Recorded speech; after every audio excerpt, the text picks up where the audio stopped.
Statehouse has trembled in fear after President William Ruto landed in another big trouble.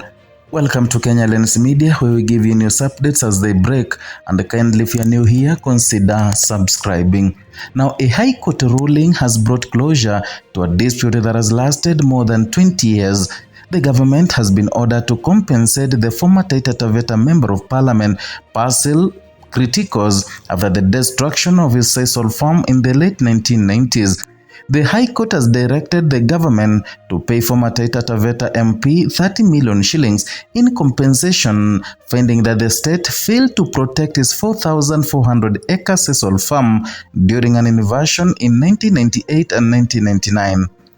In its ruling delivered on Tuesday, March 3rd, the court held that the destruction could have been prevented and that the government did not meet its duty to safeguard private property.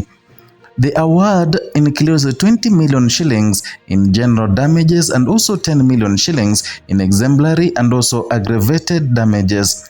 The judgment marks a significant development in a case rooted in its events that took place more than a decade or rather 2 decades ago. According to court findings, thousands of people invaded critical sisal farm in Taita Taveta County in 1998 and 1999. The invasion resulted in the destruction of 4,400 acres of sisal crops, and the sisal factory was also destroyed. The court determined that the government failed to act in time to prevent or stop the destruction. It ruled that this failure amounted to a breach of state responsibility to protect property and maintain order. The impact of the invasion extended beyond the loss of crops and infrastructure. An estimated 1,600 employees lost their jobs following the destruction of the farm and factory. For many families in Taita Taveta, the sisal farm had been a source of steady employment and income.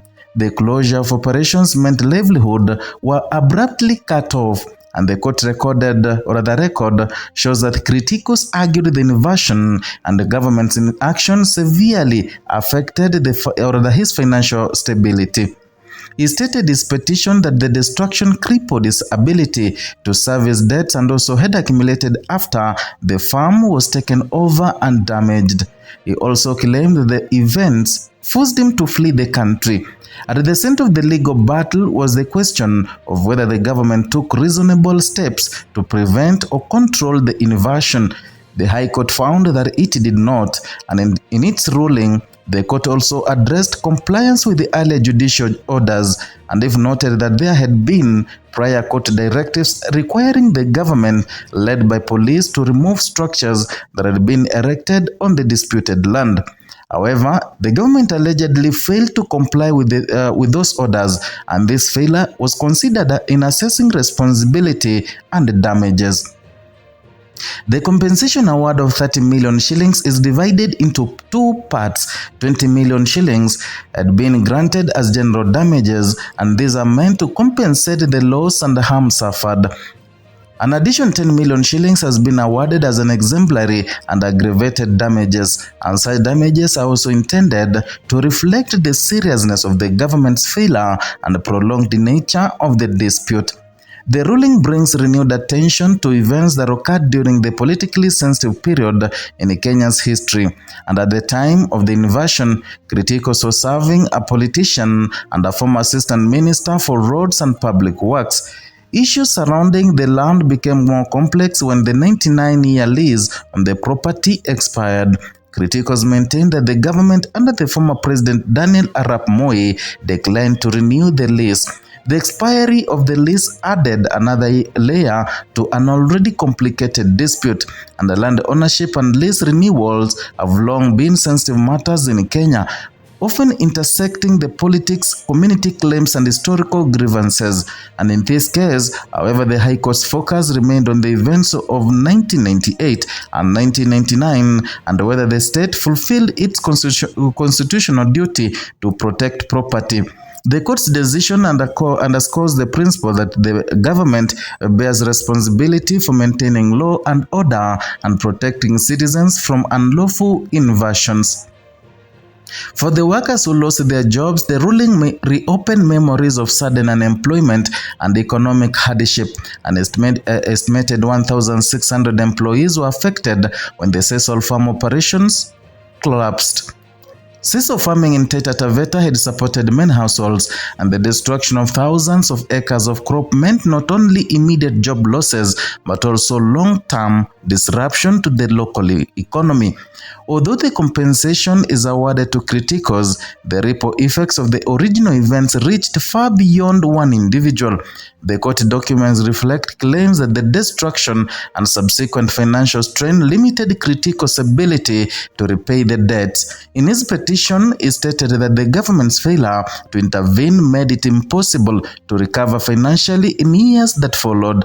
The dispute also intersects with more recent political developments, and in 2022, criticals revealed that he had sold 2,535 acres of land in Mata area of Taita Taveta to President William Ruto in 2017. At the time of the sale, Ruto was serving as the deputy president.